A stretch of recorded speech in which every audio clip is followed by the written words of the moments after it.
The corridors of Microsoft's Redmond headquarters are usually buzzing with the quiet confidence of a trillion-dollar empire. But right now, the atmosphere is closer to a scene out of a high-stakes thriller. Reports are flooding in that massive, unprecedented layoffs are ripping through the company, specifically targeting the core Windows team. And the ripple effects are sending shockwaves through the entire tech industry. We are talking about entire departments being dissolved overnight, senior engineers with decades of experience being escorted out, and projects that were supposed to define the future of computing simply vanishing from the roadmap. Satya Nadella, the architect of Microsoft's cloud and AI revolution, is reportedly in a state of high alert as the very foundation of the company's legacy, Windows itself, undergoes a radical and painful downsizing. Why is this happening now, right as we are on the verge of the AI PC era? Is Windows as we know it being phased out in favor of something else? Today, we are going deep into the internal chaos, the departments that no longer exist, and what this means for the software you use every single day. For years, the Windows team was the crown jewel of Microsoft. Even as Azure and Office 365 became the primary profit engines, Windows remained the face of the brand. It is the operating system that runs the world's businesses, schools, and homes. But something has shifted. Underneath the glossy surface of Windows 11 and the hype surrounding Copilot, a massive restructuring has been taking place, and it has recently hit a breaking point. The news of these layoffs isn't just about cutting costs. It's about a fundamental pivot in what Microsoft considers essential. Sources indicate that departments responsible for legacy support, core shell development, and even some of the quality assurance teams that were already stretched thin have been hit the hardest. Think about the scale of this for a moment. When you remove the people who understand the millions of lines of code that make up the Windows kernel, you aren't just saving money on salaries. You are losing the institutional knowledge required to keep the world's most complex software ecosystem stable. This is why many are suggesting that Satya Nadella is facing an internal crisis. The push for AI is so aggressive that it is cannibalizing the teams that ensure your computer doesn't crash during a critical update. The goal seems to be a leaner, purely AI-focused organization, but at what cost to the end user? The fallout from these layoffs is already being felt in the latest insider builds of Windows. Users are noticing a lack of polish, and features that were promised months ago are being quietly delayed or removed. This isn't a coincidence.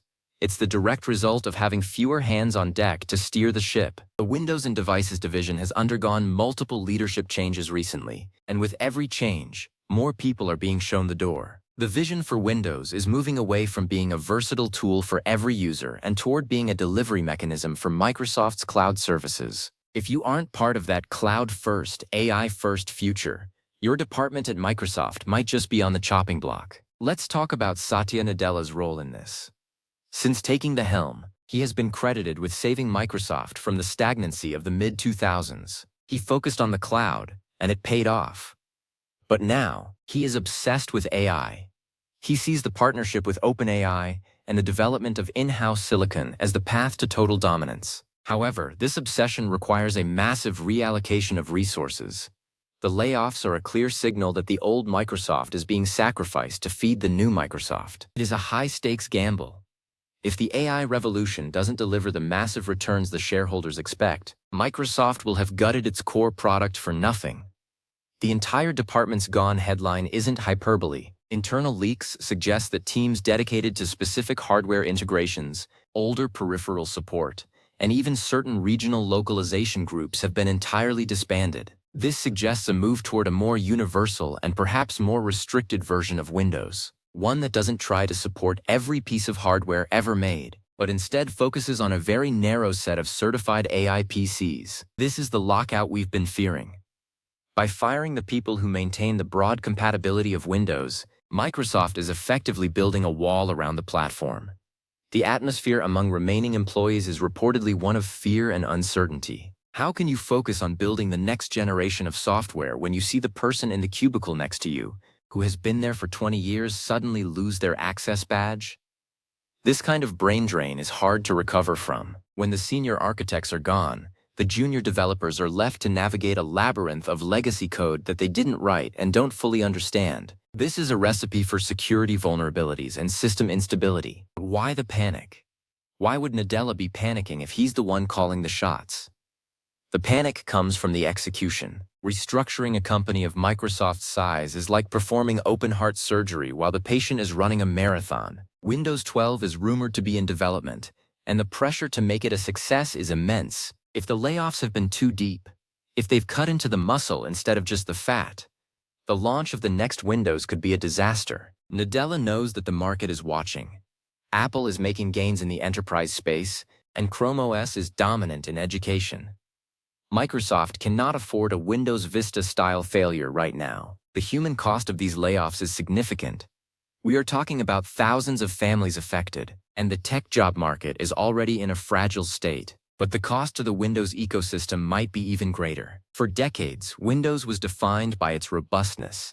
You could run a 20-year-old piece of accounting software on a modern Windows 10 machine. That kind of backward compatibility requires a massive dedicated team to maintain. With those teams being hollowed out, that era of computing is likely coming to an end. We are moving into the era of Windows as a service, where your OS is a thin client for the cloud, and if your software isn't updated every 6 months, it simply won't work. This shift also explains the recent push toward mandatory Microsoft accounts and the integration of advertising into the Start menu. If Microsoft has fewer people to work on the OS, they need the OS to generate more passive income. They need every user to be a subscriber to something. The layoffs are the starting gun for a more aggressive monetization strategy. If the product team is smaller, the marketing and monetization teams become the most powerful voices in the room. What does this mean for you, the tech enthusiast or the professional who relies on Windows? It means you need to be prepared for a more volatile software experience. Expect more bugs that take longer to fix. Expect features to be added and then removed without warning. And most importantly, expect your hardware to have a shorter shelf life. Without the teams to optimize Windows for older CPUs and chipsets, the requirements for future versions will only get steeper. The layoffs are an accelerant for planned obsolescence. The panic in Redmond isn't just about the layoffs themselves, but about the competitive landscape. While Microsoft is cutting its Windows staff, the competition is refining their offerings. The entire department's gone situation suggests that Microsoft is essentially giving up on certain market segments. Are they moving away from the power user and toward the casual cloud user? All signs point to yes. The power users are the ones who need the legacy support, the deep customization, and the offline capabilities.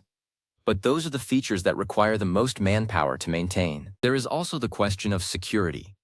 In an era of constant cyber threats, cutting back on the teams that handle the core security infrastructure of Windows seems like a massive risk. Microsoft has been under fire recently for high-profile security breaches in their cloud services. If the Windows security team is also being downsized, it could leave hundreds of millions of computers vulnerable. Security isn't a set-it-and-forget-it feature. It's a constant battle that requires a huge number of eyes on the code. Without those eyes, the shield is weakened. The internal restructuring is reportedly being led by a new philosophy called efficiency at scale. But in the world of software development, efficiency is often a code word for doing less with less. You can't automate the creative problem-solving that a senior engineer brings to the table. When you lose that, you lose the soul of the product. Windows has always been a bit of a Frankenstein's monster of code, but it was a monster that worked because of the dedicated people who knew where all the stitches were. Now those people are being let go.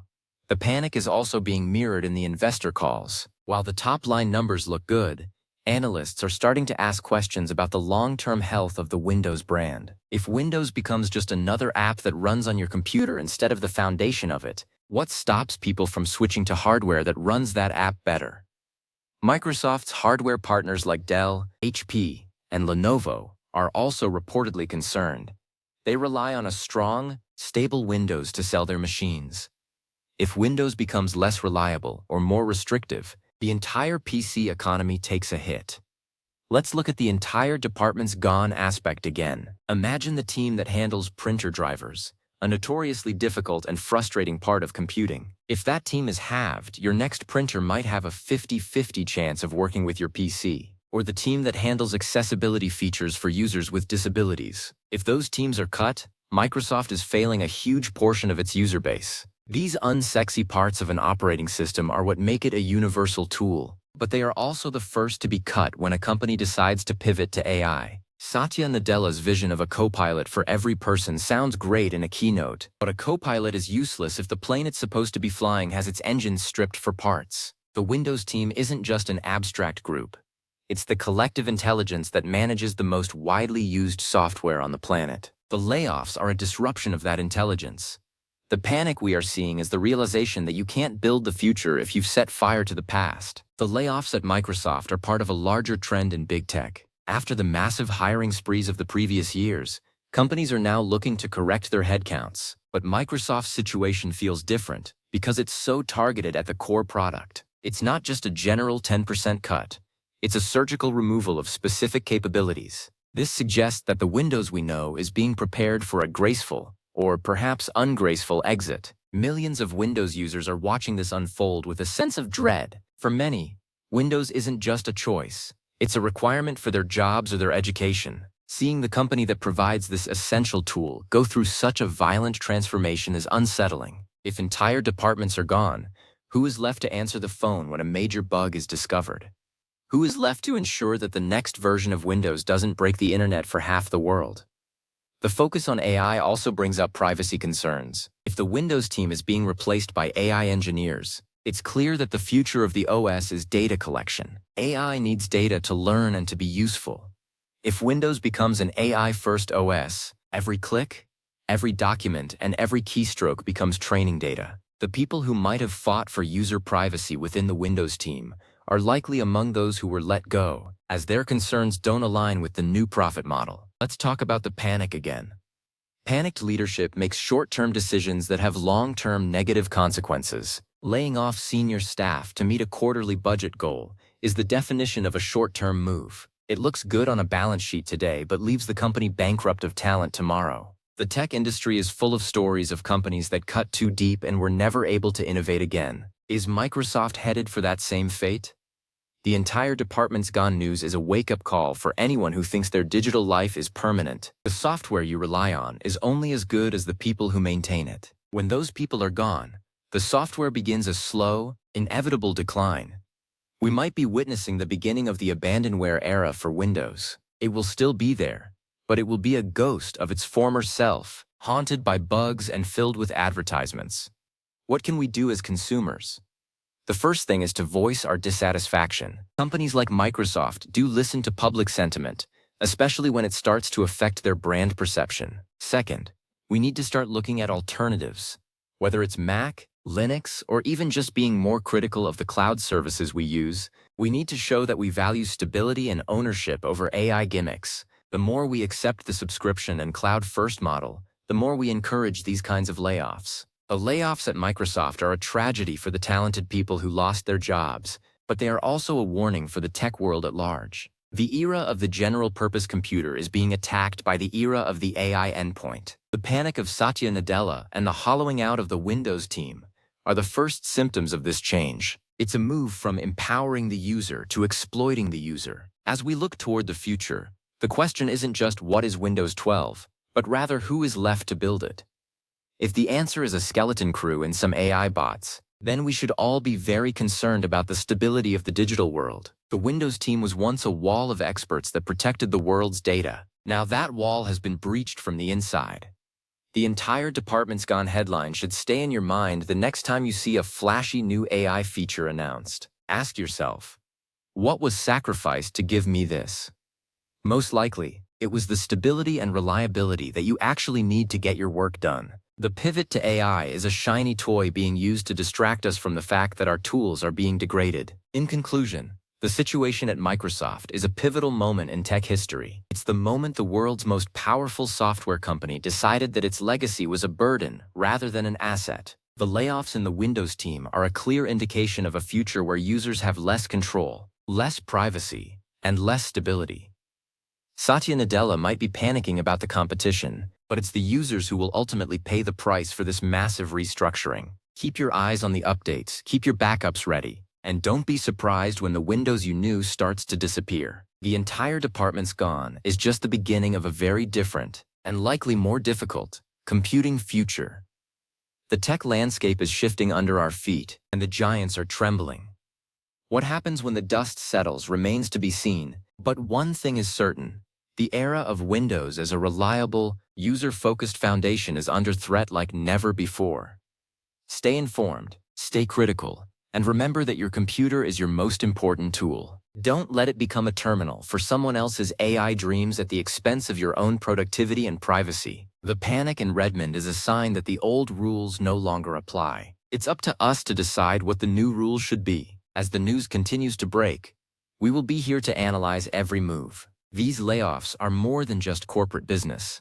They are the end of an era. Entire departments are gone, but the spirit of the power user remains. It's time to take our digital futures seriously, because the companies we once trusted are now focused on a future that might not have a place for our needs. Stay tuned as we follow the fallout of the Satya Nadella panic and the hollowing out of Windows. The story of Microsoft's transformation is the story of our modern world, and it's far from over. Keep your hardware close and your data closer, because the support you've always relied on might not be there tomorrow.